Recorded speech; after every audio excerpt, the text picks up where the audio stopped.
আমি সিপিএল কুসুমা খাতুন চণ্ডীদাস মহাবিদ্যালয় থেকে বলছি। আজ আমাদের কলেজে ওয়ার্ল্ড এনভায়রনমেন্ট ডে অনুষ্ঠান পালন করলাম। গাছ কাটছে, অরণ্য ধ্বংস করছে।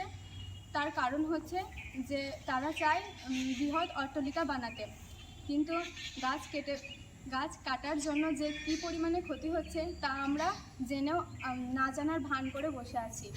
এরকম করলে হবে না, আমাদের প্রতিনিয়ত গাছ লাগাতে হবে। শুধু গাছ লাগালে হবেই না, গাছের প্রতি যত্নও করতে হবে। যে গাছ লাগিয়ে চলে এলাম সেটা। জয় হিন্দ। আজ 5 জুন 2025, 50 বেঙ্গল ব্যাটালিয়ন, কয় নাম্বার 05, চণ্ডীদাস মহাবিদ্যালয়। আজকে আমরা এনসিসির পক্ষ থেকে ওয়ার্ল্ড এনভায়রনমেন্ট ডে সেলিব্রেশন করলাম এবং এটার মধ্যে দিয়ে আমরা কিছু জনকে বোঝানোর চেষ্টা করলাম যে পরিবেশের যে গুরুত্ব। দিন দিন আমরা গাছ কেটে ফেলছি এবং পরিবর্তে আমরা বড় বড় বিল্ডিং, অট্টালিকা গড়ে তুলছি।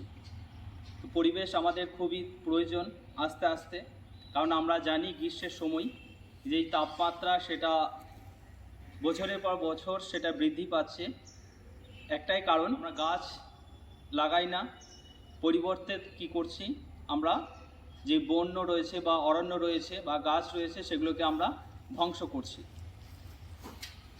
কারণ গাছ ছাড়া আমাদেরকে পরিবেশ যে রয়েছে সেই পরিবেশকে সুন্দরভাবে টিকিয়ে রাখা বা একটা ভারসাম্য ব্যালেন্স রাখা খুবই কষ্টকর বিষয়।